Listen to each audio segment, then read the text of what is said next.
What's up, guys? My name is C. Abhishek Bhandari, and welcome back to our YouTube channel Grad Cool. That's right, GRADKUL, a premier digital learning platform for graduate and postgraduate learners. Do subscribe to our channel, click on the bell icon to get the latest notifications of the videos, and do like, comment, and share the video with your friends as well. This lecture is all about income from house property and its chapter hacks. For those of you guys who doesn't know what is chapter hacks is nothing but just a quick recap or quick summary of the entire chapter. आप पूरे chapter में कौन कौन से concepts देखने वाले हैं, इसका एक क्विक रिकैप आपको इनकम फ्रॉम हाउस प्रॉपर्टी के चैप्टर हैक्स में मिल जाएगा. ठीक है, मैंने residential status and scope of total income के भी चैप्टर हैक्स के वीडियोस डाले हैं. Do check out those videos as well. इस वीडियोस में आपको प्रैक्टिकल अप्रोच नहीं मिलेगा, सम्स कैसे सॉल्व करते हैं ये नहीं मिलेगा. सो अगर आपको देखना है कि जो आपने कॉन्सेप्ट्स पढ़े हैं उसको प्रैक्टिकली इंप्लीमेंट कैसे करते हैं, then do check out the entire video of the chapter hacks के बाद मैं वो चैप्टर के कुछ वीडियोस भी डालूंगा जिसके अंदर एप्लीकेशन कैसे करते हैं मैंने वो बताया हुआ है. ठीक है, चलो without wasting any time let's just start with income from house property chapter hacks. देख, the very first thing that we'll be learning in income from house property is the basic condition and types of house property. ठीक है, there are two basic conditions. house property में income taxable करने के लिए दो basic condition है, वो दोनों की दोनों कंडीशन आपको फुलफिल करनी पड़ेगी. देख, पहली बेसिक कंडीशन क्या बोलते हैं कि भैया there should be a house property. But obviously अगर मुझे इनकम फ्रॉम हाउस प्रॉपर्टी में टैक्सेबल करना है कोई इनकम, तो मुझे उसके लिए इनकम लगेगा और हाउस प्रॉपर्टी लगेगा. ठीक है, तो पहला बेसिक कंडीशन क्या है, हाउस प्रॉपर्टी होना चाहिए. ठीक है, second basic condition is that the assessee should be the owner और deemed owner of the house property. Second basic condition क्या है, assessee should be the owner और deemed owner of the house property. अगर दोनों की दोनों condition satisfy हो जाती है, देन जो भी रेंटल इनकम आपको मिलेगा प्रॉपर्टी से, such rental income will be chargeable to tax under income from house property.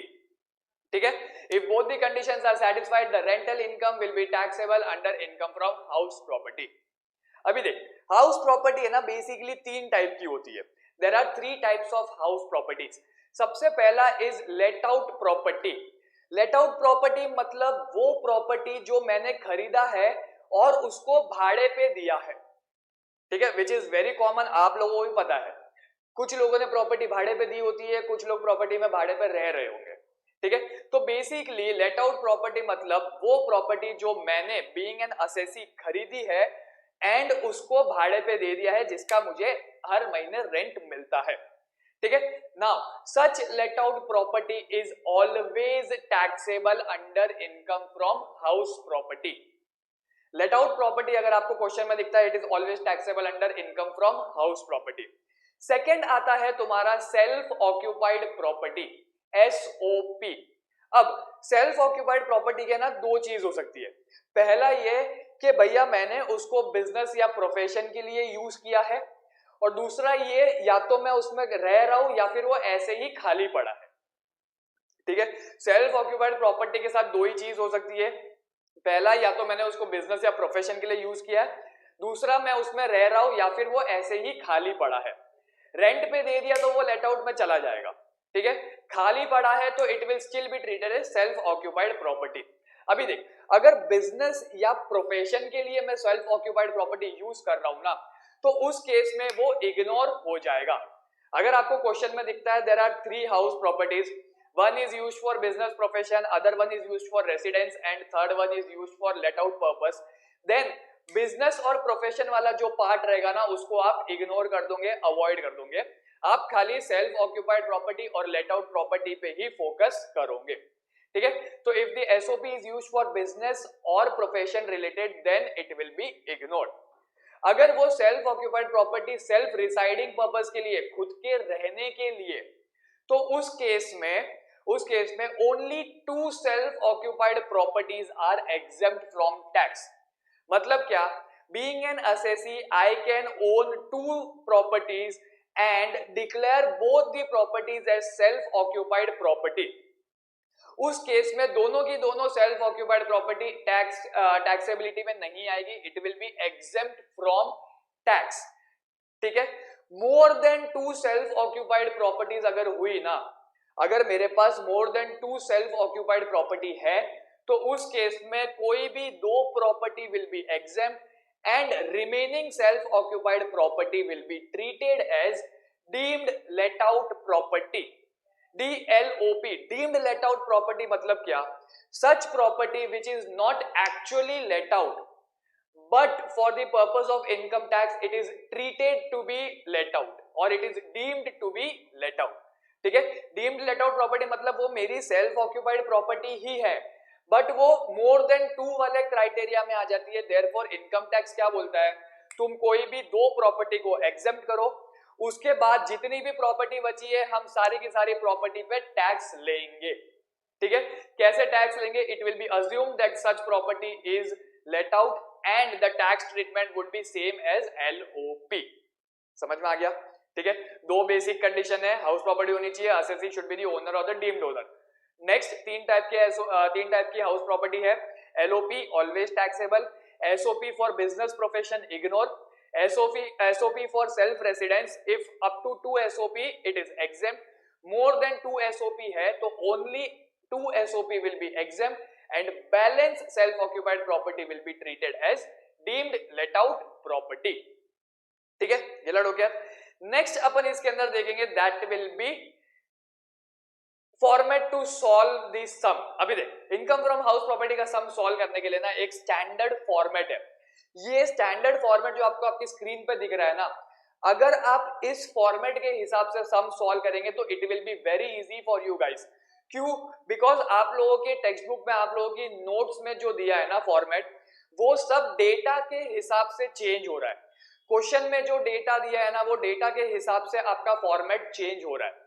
तो आप एक क्वेश्चन में देखेंगे आपको एक फॉर्मेट मिल रहा है, दूसरे में आपको अलग फॉर्मेट मिलेगा, तो आप लोग कंफ्यूज हो जाओगे. So it's better, I suggest ये स्टैंडर्ड फॉर्मेट है, ये फॉर्मेट के हिसाब से सम सॉल्व करेंगे तो इजी पड़ेगा. ठीक है. चल फॉर्मेट देखते हैं क्या बोलता है. There are 3 types of house properties, self occupied property, let out property and deemed let out property. अभी देख, अगर आपने नोटिस किया होगा तो सेल्फ ऑक्यूपाइड प्रॉपर्टी वाला जो कॉलम है ना, वो कॉलम पूरा का पूरा नील है, नील बट्टा सन्नाटा. क्यों? क्योंकि self occupied property is always exempt from tax. जो सेल्फ ऑक्यूपाइड प्रॉपर्टी एग्जेम्प्ट नहीं होती उसको अपन डीम्ड लेट आउट प्रॉपर्टी मान लेते हैं, है कि नहीं? That is the reason deemed let out property में अगर आप देखोगे ना तो पॉइंट नंबर 6 एक्चुअल रेंट वाला कॉलम इज ब्लैंक. क्यों? Because such property is not actually let out. ये तो खाली इनकम टैक्स वालों ने टैक्सेबिलिटी के लिए मान लिया कि वो लेट आउट हुआ है, it is not actually let out. ठीक है. तो ये 2 चीज याद रखना, सेल्फ ऑक्यूपाइड वाला प्रॉपर्टी पूरा ब्लैंक है except interest, and deemed let out वाला प्रॉपर्टी जो है वो it is same as let out property, just वहां पे एक्चुअल रेंट नहीं आएगा. क्यों? Because it is not actually let out, actually भाड़े पे नहीं दिया है, खाली इनकम टैक्स पर्पस के लिए मान लिया कि वो भाड़े पे है. ठीक है. अभी देख फॉर्मेट क्या बोलता है. सबसे पहले म्युनिसिपल वैल्यू और फेयर रेंट या रीजनेबल रेंट दोनों में से जो भी हायर होगा ना, that we will be considering. ठीक है. म्युनिसिपल वैल्यू आपको क्वेश्चन में दिया रहेगा, फेयर रेंट, रीजनेबल रेंट आपको क्वेश्चन में दिया रहेगा. दोनों फिगर लिखने हैं, दोनों में से whichever is higher that will be considered. Compare that higher figure with standard rent, compare the higher figure with standard rent, and दोनों में से whichever is the lower that will be my expected rent या फिर reasonable lettable value. ठीक है.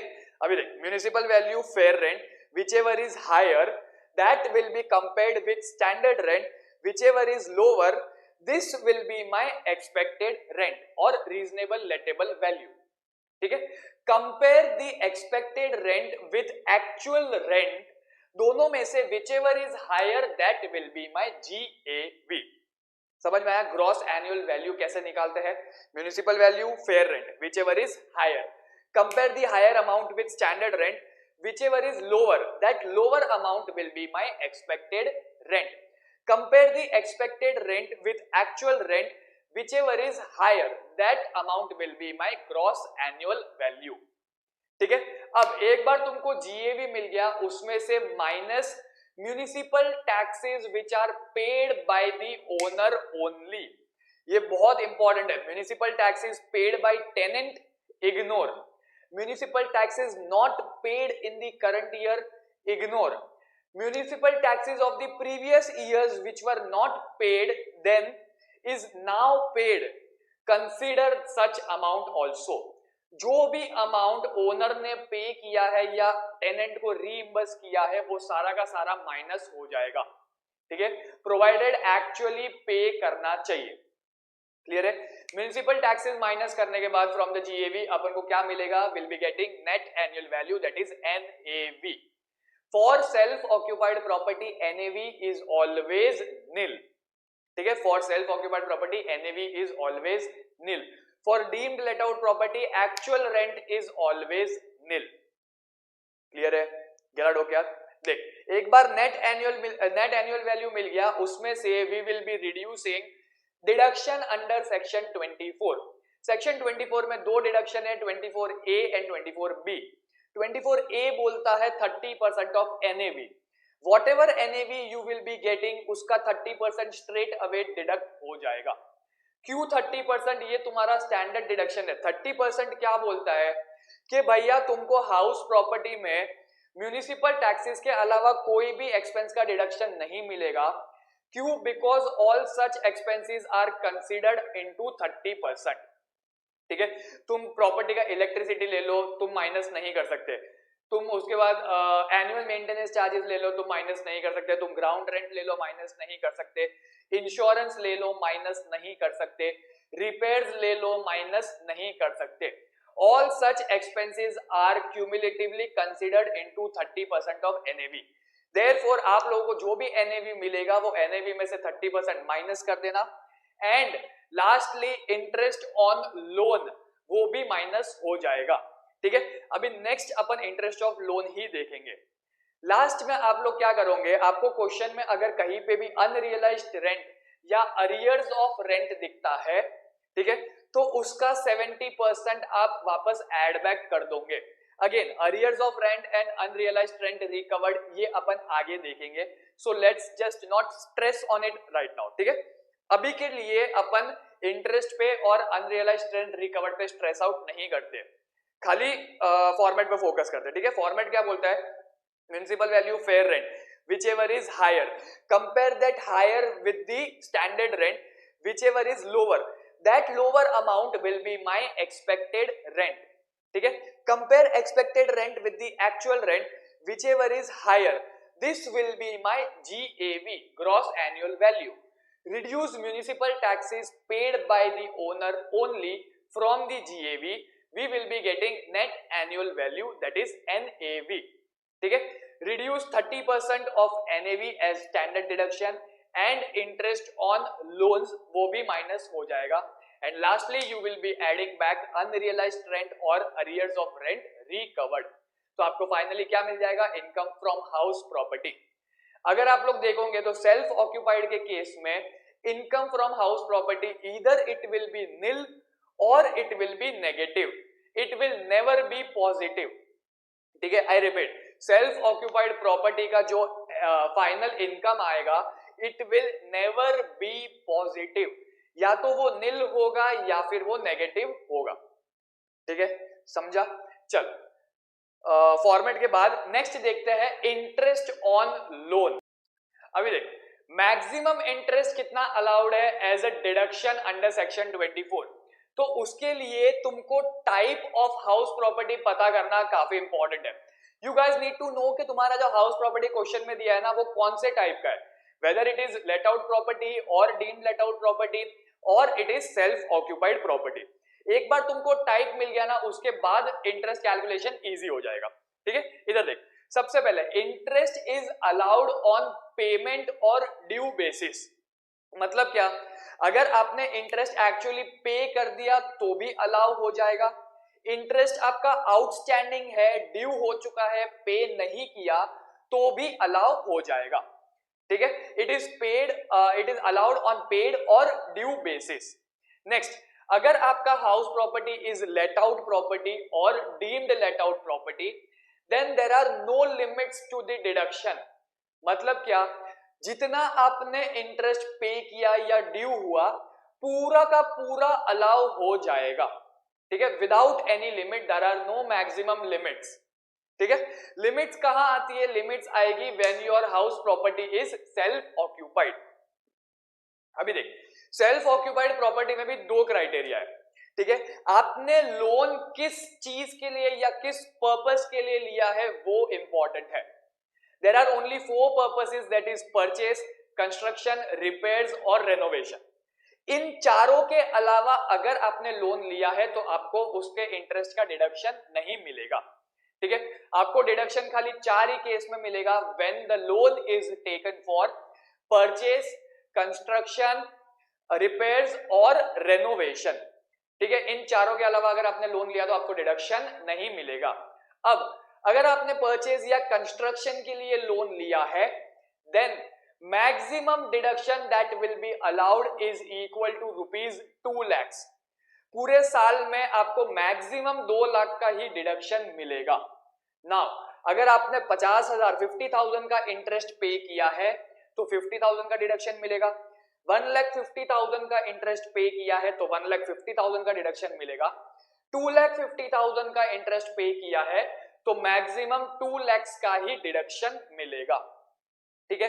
But इसकी condition है और वो दोनों कंडीशन सेटिस्फाई होनी चाहिए, ठीक है। परचेज और कंस्ट्रक्शन के केस में 2 कंडीशन है, दोनों कंडीशन सेटिस्फाई होनी चाहिए। पहली कंडीशन ये है that the loan must be taken on और आफ्टर 1/4/1999। आपने जो परचेज या कंस्ट्रक्शन करने के लिए लोन लिया है वो लोन 1/4/1999 के बाद लिया हुआ होना चाहिए। एंड सेकेंड, अगर आपने कंस्ट्रक्शन के लिए लोन लिया है then construction should have been completed within 5 years from the end of the financial year in which loan was taken. आपने जिस साल में लोन लिया है ना उसके बाद से 5 साल के अंदर आपका कंस्ट्रक्शन खत्म हो जाना चाहिए। If both the conditions are satisfied, maximum deduction that will be allowed under SOP would be ₹2 lakhs। अगर आप कंडीशन सेटिस्फाई नहीं करते तो मैक्सिमम 30,000 का इंटरेस्ट अलाउ हो जाएगा, ठीक है। नेक्स्ट आता है रिपेयर्स एंड रेनोवेशन। इसके अंदर कोई कंडीशन नहीं है। रिपेयर्स एंड रेनोवेशन के लिए अगर आप लोन लेते हो तो उस लोन पे जो इंटरेस्ट है वो मैक्सिमम ₹30,000 का अलाउ हो जाएगा। गिला डोक्या, ठीक है। तो इंटरेस्ट के लिए क्या है? एसओपी, एलओपी और डीम्ड एलओपी में there are no limits. SOP के केस में आप क्या चेक करेंगे? Purpose of loan. अगर परचेज या कंस्ट्रक्शन के लिए है तो मैक्सिमम ₹2 लाख, अगर रिपेयर्स या रेनोवेशन के लिए है तो मैक्सिमम ₹30,000, ठीक है। परचेज कंस्ट्रक्शन के केस में 2 कंडीशन है, दोनों कंडीशन फुलफिल होनी चाहिए। पहली कंडीशन क्या है? Loan should be taken on और after 1/4/1999 and if it is taken for construction, construction should be completed within 5 years from the end of the financial year in which the loan was taken। समझ में आ गया, ठीक है। Loan date से 5 years नहीं लेंगे, जिस साल में लोन लिया ना उसके एंड से 5 साल लेंगे। समझ में आ गया, ठीक है। अभी देख, नेक्स्ट जो कॉन्सेप्ट अपन देखेंगे ना, ये कॉन्सेप्ट तुम्हारे हाउस प्रॉपर्टी का सबसे ट्रिकी कॉन्सेप्ट है। जितने भी स्टूडेंट्स हैं, and believe me, mark my words, जितने भी स्टूडेंट्स हैं ना सबको इसी में प्रॉब्लम होगी। इस पॉइंट के अलावा किसी पॉइंट में स्टूडेंट को इतनी प्रॉब्लम नहीं होती, ठीक है। तो देख, नेक्स्ट आता है अपना pre acquisition construction period interest. Pre acquisition construction period interest मतलब क्या? वो इंटरेस्ट जो आपने हाउस प्रॉपर्टी परचेज करने या कंस्ट्रक्शन करने से पहले पे किया है वापस। प्री एक्विजिशन या कंस्ट्रक्शन पीरियड इंटरेस्ट मतलब क्या? वो इंटरेस्ट जो आपने हाउस प्रॉपर्टी परचेज या कंस्ट्रक्शन कंप्लीट होने से पहले किया है। अभी देख, हाउस प्रॉपर्टी में अगर इनकम टैक्सेबल करनी है, ठीक है, तो मेरे पास हाउस प्रॉपर्टी होना चाहिए। अब मैं बैंक से लोन ले लिया लेकिन प्रॉपर्टी खरीदते खरीदते मुझे 1.5 साल लग गया, तो बैंक रुकेगा क्या मेरे लिए? बैंक मेरे को बोलेगा क्या? हाँ भाई तुम कर लो, तुम आराम से जब भी प्रॉपर्टी लोगे ना उसके बाद मैं इंटरेस्ट लगाना चालू करूंगा। ऐसा होगा क्या? नहीं। तुमने जिस दिन लोन लिया बैंक का इंटरेस्ट का मीटर चालू हो जाएगा। तुम प्रॉपर्टी भले ही 2 साल बाद 10 साल बाद खरीदो, कोई फर्क नहीं पड़ता, बैंक का मीटर चालू हो जाएगा इंटरेस्ट का। अब प्रॉपर्टी खरीदने या कंस्ट्रक्शन कंप्लीट होने से पहले तुम्हारे हाथ में प्रॉपर्टी नहीं है, प्रॉपर्टी नहीं है मतलब तुम उसका डिडक्शन भी नहीं ले सकते इंटरेस्ट का। तो वो जो इंटरेस्ट तुमने पे किया है उसका क्या करोगे? तो वो जो इंटरेस्ट तुम पे करोगे ना, that is treated as pre acquisition construction period interest, and उसका भी आपको डिडक्शन मिलेगा। अब देख कैसे मिलेगा। Interest paid prior to the financial year in which the construction or acquisition was completed shall be allowed as deduction in the 5 equal installments from the financial year in which construction or acquisition is completed। ठीक है, मतलब क्या? इधर देख, सामने तुमको क्या दिख रहा है? Loan taken, let's just assume financial year X, ठीक है। एक्विजिशन और construction was completed in financial year A, ठीक है। लोन कब लिया था? फाइनेंशियल ईयर एक्स में। एक्विजिशन कब हुआ? फाइनेंशियल ईयर ए में। अब फाइनेंशियल ईयर ए से प्रायर टू ईयर कौन सा है? That will be financial year Z, ठीक है। जिस साल में कंस्ट्रक्शन या एक्विजिशन कंप्लीट होता है ना, उसके एग्जैक्टली पहले वाला साल that will be my financial year Z. Now provision क्या बोलता है? Interest paid from financial year x till financial year Z is treated as pre-acquisition period interest, that is PAPI, and such PAPI will be allowed in 5 equal installments from financial year A onwards। मतलब financial year A में 1/5 मिलेगा, financial year B में 1/5 मिलेगा, financial year C में 1/5 मिलेगा, financial year D में 1/5 मिलेगा, and financial year ई में 1/5 मिलेगा। पूरा का पूरा प्री एक्विजिशन पीरियड इंटरेस्ट आप 5 साल के पीरियड में एग्जॉस्ट करेंगे। समझ में आ गया? Therefore total interest allowed for the financial year A will be 1/5 of PAPI plus the respective interest of that financial year। Financial year A में A का interest plus 1/5 of PAPI, financial year B में B का interest plus 1/5 of PAPI, financial year C में C का interest plus 1/5 of PAPI, and so on. समझ में आया? ठीक है। अभी देख, interest paid from financial year X to financial year Z shall be treated as pre-acquisition period interest and it will be allowed in 5 equal installments from financial year A onwards। Financial year A क्या है अपना? The year in which construction और acquisition was completed, ठीक है। Therefore total interest for financial year A will be PAPI divided by 5 plus respective years interest, ठीक है। अगर आपको ये अभी भी डाउटफुल है, थोड़ा बहुत स्टिल ब्लर है, तो कोई प्रॉब्लम लेने की जरूरत नहीं है। इसके बाद एक इलस्ट्रेशन देख लेते हैं। मैं मेरे चैप्टर हैक्स के वीडियोस में इलस्ट्रेशन नहीं डालता, बट ये इकलौता ऐसा ट्रिकी कॉन्सेप्ट है जिसमें स्टूडेंट को डिफिकल्टी फेस होती है, इसीलिए अपन ने एक इलस्ट्रेशन भी लिया है, ठीक है। तो चल, ये एक बार प्रोविजन है ना, वीडियो को पॉज करना और इसको एक बार ध्यान से पढ़ लेना, सो दैट जब अपन सम सॉल्व करेंगे ना तो आपको पता चलेगा कि अपन कर क्या रहे, ठीक है। स्पेशली दी चार्ट वाला पार्ट, ठीक है। चल सम चालू करते हैं। देख इलस्ट्रेशन क्या बोलता है। Mr. Abhishek took a loan of rupees 1 lakh at the rate of 15% per annum from a bank on 1/4/2015 for the purpose of construction of his house, ठीक है। लोन कब लिया मैंने? फाइनेंशियल ईयर 14-15 में, ठीक है। इंटरेस्ट कितना है? 15%, दैट इज 1 लाख का 15%, 15,000 पर एनम, क्लियर है, ठीक है। ₹20,000 was repaid on 31st March 2017। Construction of the house was completed on 14 Feb 2019। तो ये कौन सा फाइनेंशियल ईयर है? 18-19। कंस्ट्रक्शन कब कंप्लीट हुआ? फाइनेंशियल ईयर 18-19 में। Therefore फाइनेंशियल ईयर 18-19 मेरा हो जाएगा फाइनेंशियल ईयर ए। 18-19 से इमीडिएटली पहले कौन सा साल आता है? 17-18। फाइनेंशियल ईयर 17-18 हो जाएगा मेरा फाइनेंशियल ईयर जेड, ठीक है। लोन कब लिया था? 14-15 में, तो 14-15 क्या हो गया? Financial year x.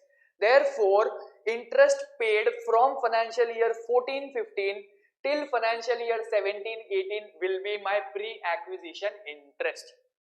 समझ में आया? नहीं भी आया तो कोई प्रॉब्लम लेने की जरूरत नहीं है, कोई टेंशन लेने की जरूरत नहीं है, अपन अभी आगे देखेंगे क्या करना है। Calculate the amount of interest allowed as deduction for previous year 1920 if the house property is let out. ठीक है, स्टेप बाय स्टेप सोल्यूशन देखते। देख, सबसे पहले लोन टेकन ₹1 लाख कब लिया था मैंने? फाइनेंशियल ईयर 15-16 में। ठीक है, ये हो गया मेरा financial year A. Construction was completed in financial year 18-19, sorry, ये हो गया मेरा financial year x. Construction was completed in financial year 18-19, ये हो गया मेरा फाइनेंशियल ईयर ए। ठीक है, नेक्स्ट 18-19 से इमीडिएटली प्रीसीडिंग प्रीवियस ईयर कौन सा है? फाइनेंशियल ईयर 17-18, तो this 17-18 becomes my financial year Z. Now financial year X and financial year Z, ये हो गया मेरा प्री एक्विजिशन पीरियड। ठीक है, thus pre construction period would be from financial year 15-16 till financial year 17-18। क्यों? Because 18-19 में construction complete हो गया है, तो मैं उस पीरियड को प्री कंस्ट्रक्शन पीरियड नहीं बोल सकता। ठीक है, therefore interest paid from financial year 16-17 15-16 till financial year 17-18 will be my PAPI। ठीक है, thus interest expense कितना है? फाइनेंशियल ईयर 15-16 में it will be 1 lakh into 15%, that is 15,000। Financial year 16-17 में again 1 lakh into 15%, that is 15,000। now loan was repaid on 31st March 2017, मतलब financial year 17-18 में outstanding amount was ₹80,000 only. अब common sense है, तुम जो पैसा balance है उस पे इंटरेस्ट पे करोगे या पूरे अमाउंट पे? भाई तू बनिया दिमाग लगा, तू क्या बोलेगा 20,000 में पे कर चुका हूं ना तेरे को, तो वो 20,000 पे इंटरेस्ट क्यों देने का? ठीक है, देयरफॉर 17-18 में मेरा आउटस्टैंडिंग अमाउंट कितना है? 1 लाख माइनस 20,000 80,000। therefore 80,000 का 15% will be ₹12 lakhs as interest of financial year 17-18। ठीक है, ये 15,000 प्लस 15,000 प्लस 12,000, ये हो गया मेरा पापी। कितना? ₹42,000। therefore total pre acquisition या pre construction period interest is equal to ₹42,000। this 42,000 will be allowed in 5 equal installments from the year in which construction was completed, that is from the year 2018-19 onwards। अपन को कब का calculate करना है? 2019-20 का, year B का। ठीक है, तो इस केस में for the financial year 2019-20 my total interest will be ₹42,000 into 1/5 plus ₹80,000 into 15%। ये 80,000 into 15% मेरा क्या है? Interest of the respective financial year, that is ₹20,400। ठीक है, समझ में आ गया? अब एक काम करना, वीडियो को यहाँ पे पॉज करना और ये सम सॉल्व कर लेना, क्वेश्चन कॉपी करना, क्वेश्चन के बाद वापस एक बार वो चार्ट देखना, चार्ट देखने के बाद सॉल्यूशन देखना, तो तुमको इजी पड़ेगा सम सॉल्व करने में। ठीक है, चलो आगे बढ़ते हैं, अदर कॉन्सेप्ट देखते हैं हाउस प्रॉपर्टी के। जो मेजर चंक था ना तुम्हारा, वो अपन ने कंप्लीट कर लिया है, अभी छोटे छोटे कॉन्सेप्ट्स है, वो कॉन्सेप्ट्स देख लेते क्या है। सबसे पहला कॉन्सेप्ट है तुम्हारा वेकेंसी रेंट का। अब वेकेंसी पीरियड मतलब क्या? वेकेंसी पीरियड मतलब वो period where the house property was not given on rent to anybody. House property जो है ना मेरा, वो मैंने किसी को भी रेंट पे नहीं दिया था, ऐसे ही खाली पड़ा था, अनऑक्यूपाइड पड़ा था, वेकेंट पड़ा था।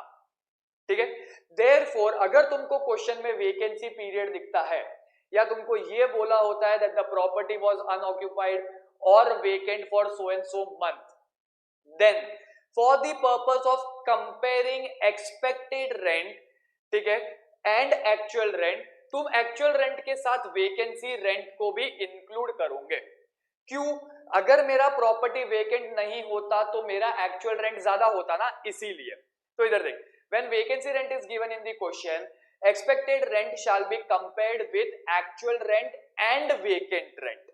ठीक है, now if actual rent plus vacant rent is higher than expected rent, actual rent will be my GAV। वापस बोलता हूं, if actual rent plus vacant rent is higher than or equal to expected rent, then actual rent will be my GAV। ठीक है, if expected rent is higher than actual rent plus vacant rent, then expected rent will be my GAV. ठीक है, मैंने पूरा जब lecture upload करूंगा ना, पूरा वीडियो अपलोड करूंगा, उसके अंदर इस पे इन डेप्थ सम भी सॉल्व किया है, एग्जांपल्स भी देखे हैं और सम्स भी सॉल्व किया हुआ है। तो अगर आपको और क्लैरिफिकेशन चाहिए तो वो वीडियो देख सकते हो, वो वीडियो के अंदर आपको मिल जाएगा। ठीक है, नेक्स्ट कॉन्सेप्ट आता है अपना अनरियलाइज्ड रेंट। अनरियलाइज्ड रेंट मतलब वो रेंट जो आपको मिला ही नहीं, प्रॉपर्टी ऑक्यूपाइड था, टेनेंट वहां पे रह रहा था, लेकिन उसने आपको रेंट दिया ही नहीं। That is as good as bad debts या बैड रेंट भी बोल सकते हो। ठीक है, अरियर्स ऑफ रेंट मतलब रेंट अंडर डिस्प्यूट, रेंट को लेके कुछ झगड़ा चल रहा है इसीलिए आपको वो रेंट नहीं मिला। ठीक है, अब क्वेश्चन में आपको है ना अनरियलाइज्ड या अरियर्स ऑफ रेंट अगर दिया है, अनरियलाइज्ड रेंट दिया है वो एक्चुअल रेंट में से माइनस हो जाएगा। अगर अनरियलाइज्ड रेंट या अरियर्स ऑफ रेंट रिकवर्ड दिया है, अनरियलाइज्ड रेंट या अरियर्स ऑफ रेंट रिकवर्ड दिया है ना, तो उसका 70% इनकम फ्रॉम हाउस प्रॉपर्टी में टैक्सेबल हो जाएगा। क्यों 70% टैक्सेबल होगा? Because 30% will be standard deduction. Again इसका भी मैंने सम सॉल्व किया हुआ है, अगर आपको प्रैक्टिकल अप्रोच देखना है तो आप वीडियो देख सकते हैं। ठीक है, नेक्स्ट आता है partly late out and partly vacant property. अब अगर मैंने एरिया वाइज लेट आउट किया है तो उस केस में जो भी मेरा म्युनिसिपल वैल्यू है, फेयर रेंट है, स्टैंडर्ड रेंट है एंड म्युनिसिपल टैक्सेस है, वो सारे के सारे प्रोपोर्शनेट बेसिस में डिवाइड हो जाएंगे एंड ओनली एलओपी वाला प्रोपोर्शन मैं कंसीडर करूंगा। ठीक है, एरिया वाइज अगर मैं डिवाइड करता हूं तो municipal value, fair rent, standard rent, municipal taxes, ये सबको भी मेरे को एरिया वाइज डिवाइड करना पड़ेगा एंड जितना लेट आउट प्रोपोर्शन है मैं सिर्फ उतना ही कंसीडर करूंगा।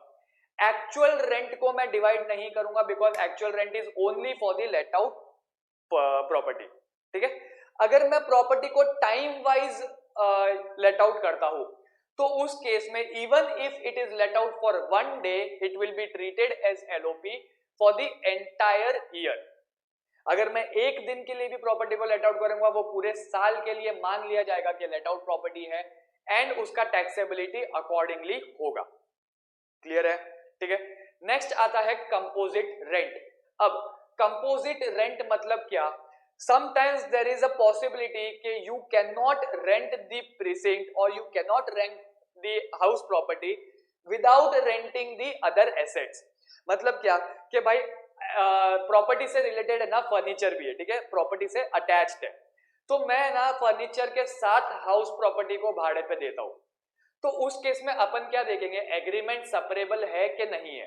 अगर एग्रीमेंट में ये क्लियरली बोला है कि part of the rent house property का है and part of the rent other assets का है, तो उस केस में हाउस प्रॉपर्टी का जो भी रेंट है वो तुम्हारा हाउस प्रॉपर्टी में टैक्सेबल हो जाएगा एंड अदर एसेट्स का जो भी रेंट तुमको मिल रहा है वो तुम्हारा IFOS that is other sources या फिर profit and gains from business and profession में चला जाएगा। समझ में आया? कंपोजिट रेंट अगर क्वेश्चन में दिखता है तो तुम क्या चेक करोगे, एग्रीमेंट सेपरेबल है कि नहीं है। सेपरेबल है तो हाउस प्रॉपर्टी का रेंट हाउस प्रॉपर्टी में, अदर एसेट्स का रेंट IFOS या PGBP में। अगर एग्रीमेंट सेपरेबल नहीं है तो उस केस में जो भी टोटल रेंट है ना वो पूरा का पूरा रेंट तुम्हारा टैक्सेबल हो जाएगा अंडर IFOS और PGBP। क्लियर है? एंड लास्ट कॉन्सेप्ट है तुम्हारा जॉइंट ओनर्स या को ओनर्स का। इस केस में तुम जैसे NAV कैलकुलेट करते हो ना नॉर्मली, वैसे ही कैलकुलेट करोगे। Municipal value, fair rent, whichever is higher, compare that to standard rent, whichever is lower, that will be my expected rent, compare that with actual rent, whichever is higher, that will be my GAV, less municipal taxes, that will be my NAV। ये normally NAV calculate करोगे, उसके बाद NAV को you will be dividing it into the ownership ratio। जो भी NAV मिलेगा उस NAV को आप ओनरशिप रेशियो में डिवाइड कर देंगे। ठीक है, उसके बाद less standard deduction at the rate of 30% and less interest from loan. Now interest amount जो है ना वो ईच इंडिविजुअल को या ईच को ओनर को सेपरेटली मिलेगा। फॉर इंस्टेंस मैंने 20,000 का इंटरेस्ट पे किया है, अब 20,000 डिवाइड नहीं होगा ओनरशिप रेशियो में कि भैया 60% ओनर तू है तो 12,000 तू माइनस कर, 40% ओनर मैं है तो 8,000 मैं माइनस करेगा, नहीं, पूरा का पूरा 20,000 का डिडक्शन उसको भी मिलेगा और पूरा का पूरा 20,000 का डिडक्शन मुझे भी मिलेगा। लाइकवाइज जो 30,000 और 2 lakhs का लिमिट है ना, वो limit is applicable to each co owner. For instance 2,50,000 का इंटरेस्ट एक्सपेंस आया, तो ऐसा नहीं होगा कि भैया 2,50,000 का प्रोपोर्शनेट वो लेगा और प्रोपोर्शनेट ये, नहीं, 2 लाख का इंटरेस्ट वो भी लेगा मैक्सिमम अमाउंट, 2 लाख का इंटरेस्ट मैं भी ले लूंगा मैक्सिमम अमाउंट। समझ में आया? ठीक है, को-ओनर्स वाला कॉन्सेप्ट क्लियर है। तो अपन ने क्या क्या देखा, देख सबसे पहले अपन ने देखा 2 बेसिक कंडीशन, हाउस प्रॉपर्टी होनी चाहिए and assessee should be the owner और द डीम्ड ओनर। उसके बाद अपन ने टाइप्स ऑफ हाउस प्रॉपर्टी देखा, 3 टाइप है, LOP always taxable, SOP business profession के लिए तो इग्नोर, रेसिडेंस पर्पस के लिए तो only 2 SOPs are exempt, more than 2 SOP है तो they all will be treated as deemed let out property and DLOP का tax treatment is same as let out property. ठीक है, उसके बाद अपन ने फॉर्मेट देखा था, फॉर्मेट के बाद we have seen interest amount कितना डिडक्शन मिलेगा, तो अगर एलओपी या डीम्ड एलओपी है तो उसमें पूरा का पूरा इंटरेस्ट डिडक्शन मिल जाएगा। सेल्फ ऑक्यूपाइड प्रॉपर्टी है, परचेज या कंस्ट्रक्शन के लिए अगर आप लोन ले रहे हो तो मैक्सिमम 2 lakhs का डिडक्शन मिलेगा प्रोवाइडेड आपने कंडीशन सेटिस्फाई कर ली। अगर आपने कंडीशन सेटिस्फाई नहीं की तो मैक्सिमम 30,000 का डिडक्शन मिल जाएगा। अगर आप रिपेयर्स या रेनोवेशन के लिए लोन ले रहे हो तो मैक्सिमम 30,000 का आपको डिडक्शन मिल जाएगा। Then we have seen pre acquisition या pre construction period interest. Pre acquisition और pre construction period interest is allowed in 5 equal instalments from the year in which construction और एक्विजिशन वाज कंप्लीटेड। ठीक है, and last अपन ने other concept देखे थे। Other concept में सबसे पहले देखा था वेकेंसी रेंट। वेकेंसी रेंट अगर आपको क्वेश्चन में दिखता है तो you will be comparing expected rent with actual rent plus vacancy rent. ठीक है, if actual rent plus vacancy rent is higher than expected rent then actual rent amount will be my GAV. If expected rent is higher than actual rent plus vacant rent then expected rent will be my GAV. ठीक है, clear है? Next उसके बाद अपन ने देखा था unrealised rent और arrears of rent recovered.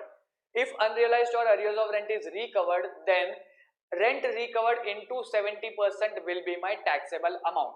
क्यों into 70%? because 30% is my standard deduction.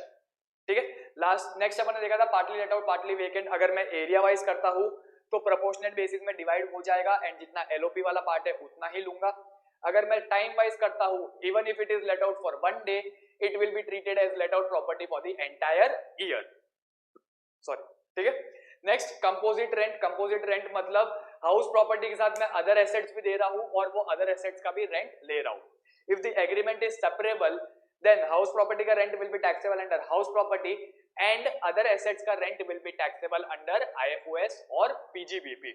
ठीक है, अगर एग्रीमेंट सेपरेबल नहीं है then total rent will be taxable under IFOS और PGBP as the case में भी। नेक्स्ट को-ओनर्स वाले केस में कंप्यूट टिल NAV जैसा तुम नॉर्मली करते हो। NAV मिल गया ना, उसके बाद डिवाइड कर दो NAV को into ownership ratio and then दोनों ओनर के लिए स्टैंडर्ड डिडक्शन ले लो एंड इंटरेस्ट का डिडक्शन ले लो। इंटरेस्ट को तुम प्रोपोर्शनेट बेसिस में डिवाइड नहीं करोगे, ठीक है, in case of joint ownership. Clear हो क्या? चलो guys, my name is Abhishek Bhandari and you are watching this video on our YouTube channel GradKool। That's right, GRADKUL, a premier digital learning platform for graduates and postgraduate learners. Do subscribe to our channel, click on the bell icon to get the latest notifications of the videos and do like, comment and share the video with your friends as well. Chalo guys, adios and have a nice day. Bye bye.